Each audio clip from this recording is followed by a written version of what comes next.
I stopped following all trading advice, and that is when I finally became profitable, which honestly made no sense to me because the people who I learned from were already making money. I was the one still struggling, and most of the advice was completely reasonable. So how can a good trading advice make you a worse trader? I remember being inside a trade that had moved slightly against me. Nothing had invalidated the setup, but I wanted out. And almost immediately, a piece of advice came into my head.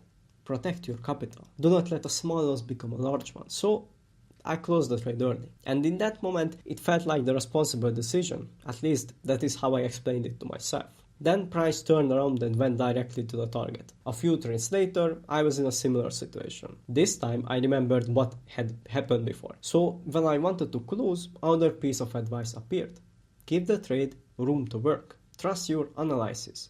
I stayed in, and that one hit the stop. Both decisions had good advice behind them. One helped me justify leaving, the other helped me justify staying. But neither condition had existed before I entered the trade. I was choosing the advice while the position was already affecting me. And because the words came from traders I respected, it felt like applying experience. An obvious emotional decision is easier to catch. You reverse trade or increase the risk, and immediately you know you did something stupid. But this looked completely different. I could change the trade, then explain the decision using something I had learned from a profitable trader. Afterward, even I believed the explanation. I would review the trade and say, I closed because the momentum was weakening, or I stayed in because the higher time frame idea was still valid. Both explanations could be true, but neither of them had been part of the strategy before I entered. And the more advice I consumed, the larger that collection of explanations became. Whenever the plan became uncomfortable, I did not need to admit that I wanted relief. The decision came first.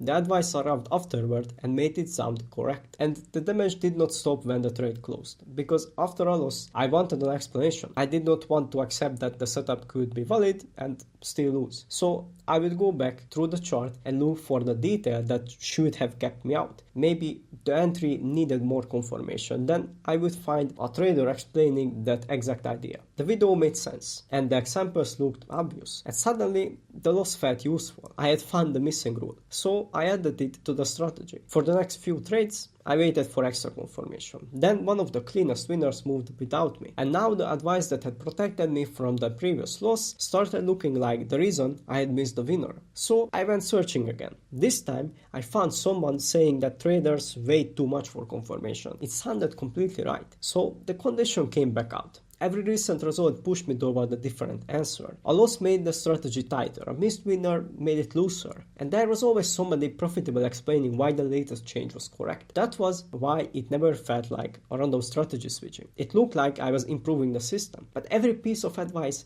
was solving the trade that had just hurt me. The new rule always looked brilliant against the event that created it. Then the next trade came from a slightly different situation, and the rule created a different problem. So between trades, I was changing what would count as valid next time, which meant every new result came from a slightly different system. So when I finally reviewed the results, there was no stable sample left to compare, and eventually I had to ask a much more uncomfortable question. What if the advice was good, but it was solving a problem my strategy never had? One of the most convincing pieces of advice I heard was to reduce risk during drawdown. It sounded obvious. So after a losing stretch, I started cutting the size, and emotionally it helped. The next loss hurt less and the account felt safer. So I assumed the advice was working. But then I looked at what was actually happening. The drawdown was still inside the range my backtest had already shown. Nothing about the strategy had changed. I was just lowering the risk after the losses had already happened. Which meant that when the normal recovery came, it was happening at a smaller size. The system had taken the losses with full risk, then started making the money back with less. For a trader who loses control during a drawdown, reducing risk might save the account. It gives him space before the frustration turns into something much worse. But if the trader is still executing the edge perfectly, the same advice slows down the recovery the original model was built around. The advice was good. It just assumed a problem I did not have. And I started seeing this everywhere. Someone would say, move the stop to break even as soon as possible. For a trader who keeps turning winning positions into full losses, that might completely change his result. But if the setup normally retests the entry before reaching the target, the same rule removes a huge part of the edge. The advice cannot see your data. It does not know whether the pullback is normal or whether the drawdown came from variance or from you losing control. All it knows is the problem the person giving this advice was trying to solve. And I was attaching those solutions to my strategy because the words sounded reasonable. I had spent years collecting answers before proving I had the question they were answering. So I decided the data would decide from now on. Any change had to prove itself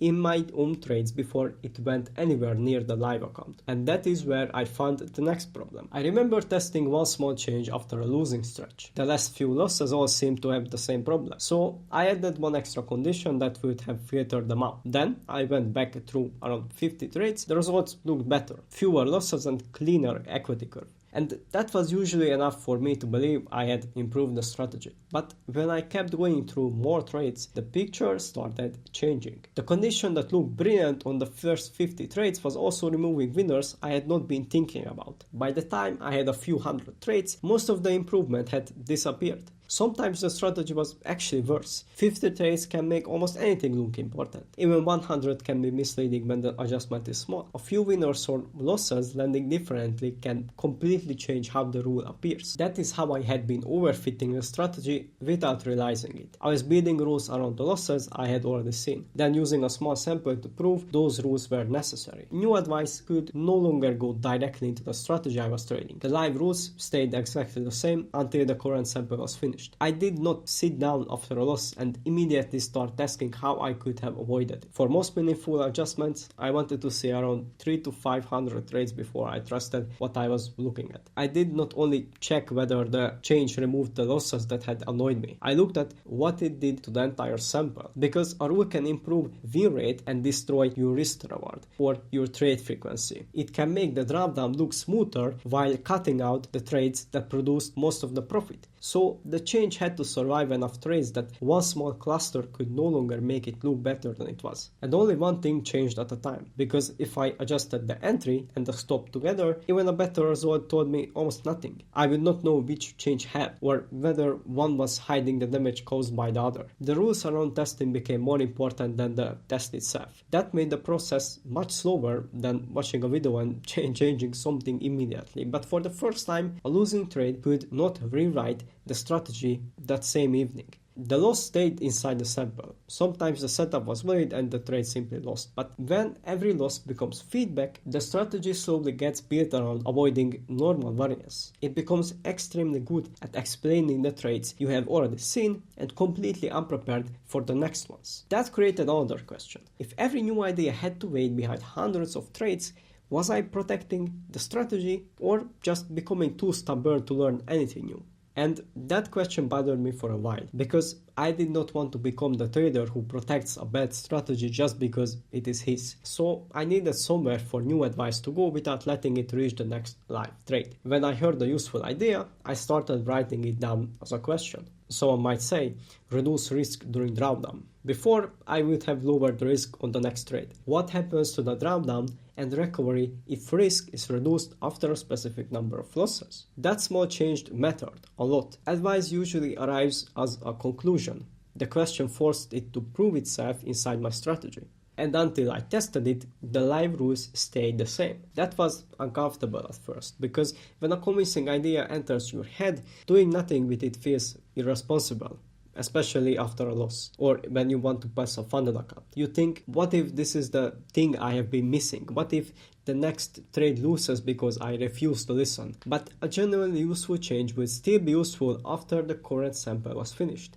So I kept a separate list. Ideas I wanted to test later and rules that sounded good but still had no evidence behind them. Then, when the sample was finished, I could test one without the last result deciding what I hoped to find. Sometimes the advice worked. A small change improved the strategy across hundreds of trades without damaging something else. Other times, the idea sounded brilliant and did absolutely nothing. Or it improved the exact metric being discussed while making the overall results worse. And that was useful too, because I could reject the advice without wondering whether I had ignored some secret that would have made me profitable. I knew what it did inside my system. This also changed the way I listened to profitable traders. Before, their confidence and their results made the advice feel proven. If somebody had made more money than me, I assumed their rule was closer to the truth. But the results only showed that the rule worked somewhere inside their process. Their conviction just no longer became a change in my account. And once I started doing that, learning became a lot slower. But I could finally lose a trade without searching for somebody who would explain how I could have avoided it. And for the first time, one version of the strategy stayed